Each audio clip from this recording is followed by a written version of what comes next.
So, Chris, we're chatting just about the Ten Commandments plan this week, and man, there is a lot to this plan. I'm going to go ahead and follow our general tradition and let you start us off. What were you Uh, thinking about as you as you read this? I appreciate it. It's actually, we've said in the past on some other plans, it seems like we're stretching the content a little bit, right? Like, I don't know what we could talk about, but okay. And this particular plan is the total opposite. It's like this thing that just has so much content possible. And so I'm going to kind of work backwards. Today was the eighth commandment, and it was talking about bearing, false witness, false testimony against a neighbor. Yeah. And this is what's been amazing to me about not just about today's, but about the plan in general is, I can nod and agree with every 10 commandment, right? I mean, don't kill. Okay, I totally agree. But it's Hope so. amazing. Yeah, right. I would hope so too. Except there, even as we look at each one, and then there's a devotional, and it kind of expounds on it a little bit. Um, it starts exposing some blind spots Mm. that I might have, like false witness, for example, is actually one of my pet peeves. I wouldn't stand it. I can't stand it for anybody. I can't stand somebody's running their mouth or thinking bad thoughts about people that I'm feeling differently about, feeling good about. And I use that very typical Lutheran best construction thing constantly. And I think it's just kind of built in me. Hmm. So, so my blind spot is I'm quick to get defensive on your behalf, any Mm. one of you. Mm. And that's not necessarily the believer's posture either, Hmm. right? And then I want to chalk it up to like holy discontent. Well, they said X about Zach, and that's not right. Well, what do I do with that? You know? And then the other thing is, what do I believe about myself that isn't true at all? And is that any different? Oh, interesting. I didn't go that way at all. I went that way totally because I was like, occasionally, I'm certain I have sort of an inflated sense of self. Yeah. And I know that I have a some self-esteem issues probably, Right. right? And on any given day, like these crop up, Right. well, none of that's true. There's no reason for me to have an inflated sense of self at all. Everything I have, God gave me. If I don't have an inflated sense of God, then my inflation is misplaced. Yeah, what is the? I was reading this just the other day in one of my other Devo times. We read random verses to Kira at dinner. We just leave the Bible on the table, and eventually she'll point at it and be like, "Whoa!" and we'll Nice. pull it out and have a verse. And we were just reading I consider all these things are rubbish, right? Kind of Yes. passage, and so just that idea that we do get this inflated ego. It's like, look how good of a person I am, and Paul's like, hey, let's compare who's better, you or me. And then he's like, and I'm terrible. Mm, So, or not even just I'm terrible, but I have nothing except for what God gave me. And right. I resonate too with um, the the thought that you were sharing about standing up for other people. I don't know if surprised is the right word, but I do think it is surprising how quickly we can stand up for someone else's reputation and kind of say like, don't judge this person, and in the very same sentence or like mindset, judge the other person. That's exactly what I was just thinking. It's like, so what good is it then? I'm defending you, but now I'm poking holes at somebody else, probably someone I Exactly. don't even know. Yes, and I start thinking. I start in my mind. I'm saying nobody's a bad person. You can't tell them they're a bad person. You're a bad person for doing that. Right. Wait a minute. Right. It, Right. if we're all bad people, and then let's not judge any of those people and let's not attack their reputations. And can I switch gears for a sec? Yeah, because I'm gonna too. But go ahead.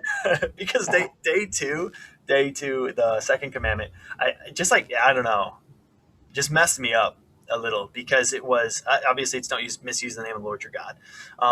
But as I was reflecting on that, I just started thinking, and I think maybe we were talking with the staff a little bit about this one, but just started thinking about how my actions misuse God's name, right? And so uh, God's name deserves an amazing amount of like respect and reverence and awe and all that stuff, right? I mean, we should look towards God and be like, holy cow, let's listen to Yeah. that, let's respect that, let's and my language might not convey that, right? I might misuse his name, um, but my actions also hugely misuse his name because I just think about all the people who might know me and they know Zach and they know that they're a Christian and that he's a Christian and they know that he follows God. So then they associate the things that I do with his name, right? Right. And so you're misrepresenting, right? This is where, so, oh man, here's the challenge,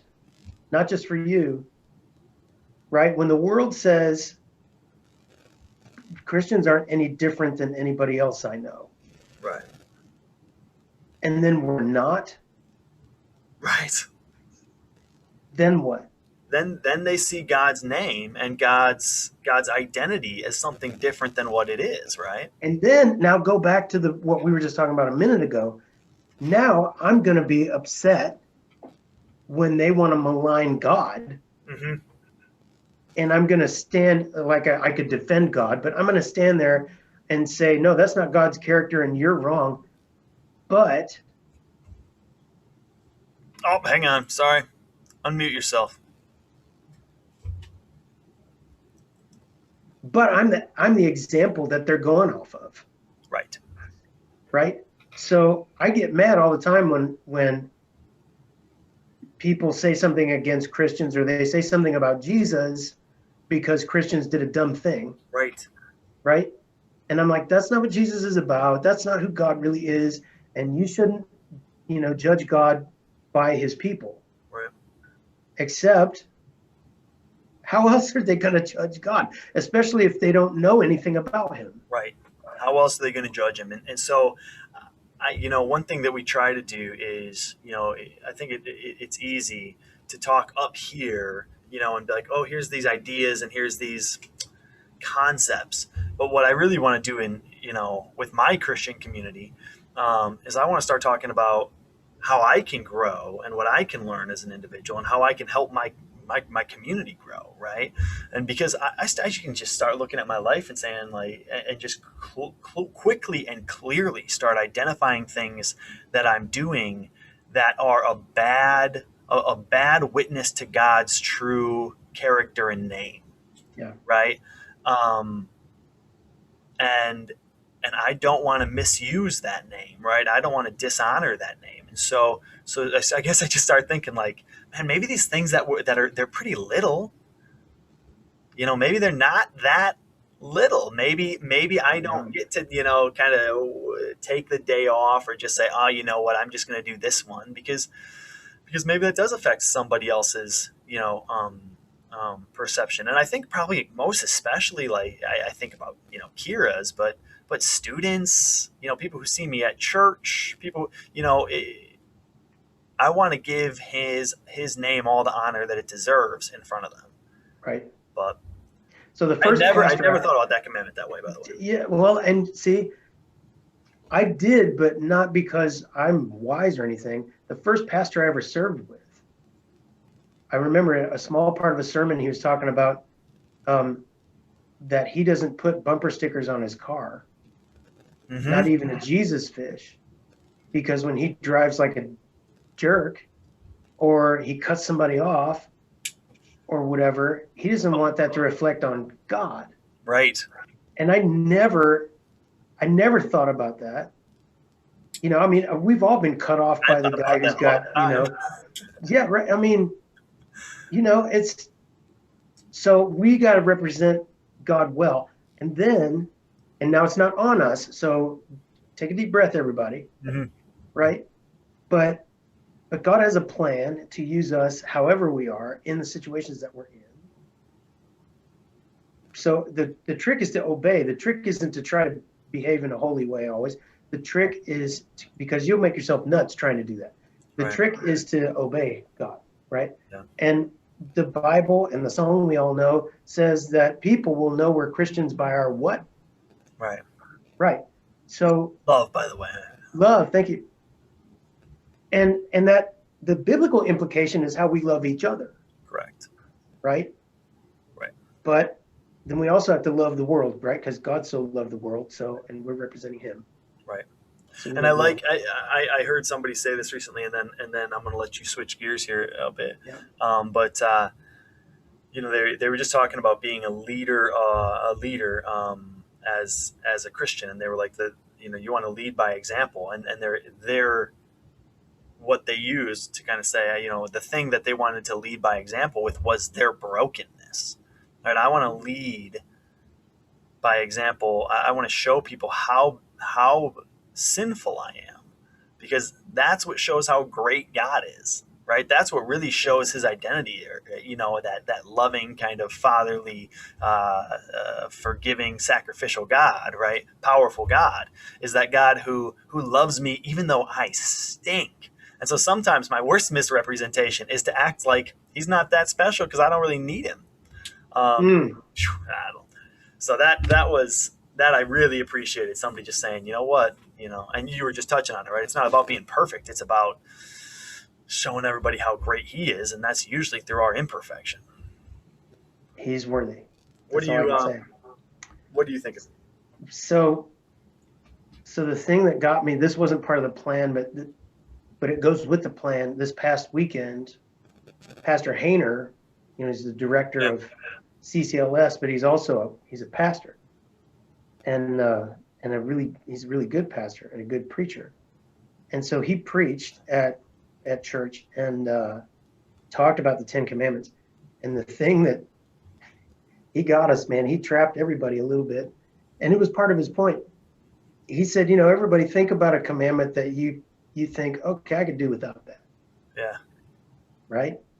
And I'm sure we all went somewhere with that. Right. And then he said, okay, now consider that that's probably the commandment that you need to let God work on you. Yeah. And which was like, oh, you got me. And also that commandment, then if it was off for you, then it's off for everybody. So if suddenly thou shalt not steal wasn't a commandment anymore, then it's fair game everywhere. Mm-hmm. And yeah, and man, that got my gears grinding, because I was like, of course there's no commandment that I would throw out. Well, or what is, you know, and then I start, and it's not good. Like you go into that place, I don't know if anybody's read the Screw Tape Letters by C.S. Lewis. If you have, you should. Yeah, and it's not very long, but it'll mess you up because he's putting on a perspective of how hell is trying to trick you, Yeah. and like in first person narrative style, and it definitely it can mess you up, and that's kind of where I went. I was like, oh, where am I being deceived about the commandments and their importance? Right. And I'll tell you the main place that I'm deceived, and I'm not saying I'm deceived in like a heavy way, because I know every one of those things were established for the good of all of us, right? Mm-hmm. But then Jesus comes along later and says, if you obey, he's telling the Pharisees, right? The first two commandments are the important ones. You know, love God with your heart, soul, mind, and strength, and love your neighbor as yourself. If you do those two, everything else just lines up, Mm-hmm. right? So if you love God and love people, you're not going to steal, and you're not going to covet, and you're not going to bear false witness and all that stuff.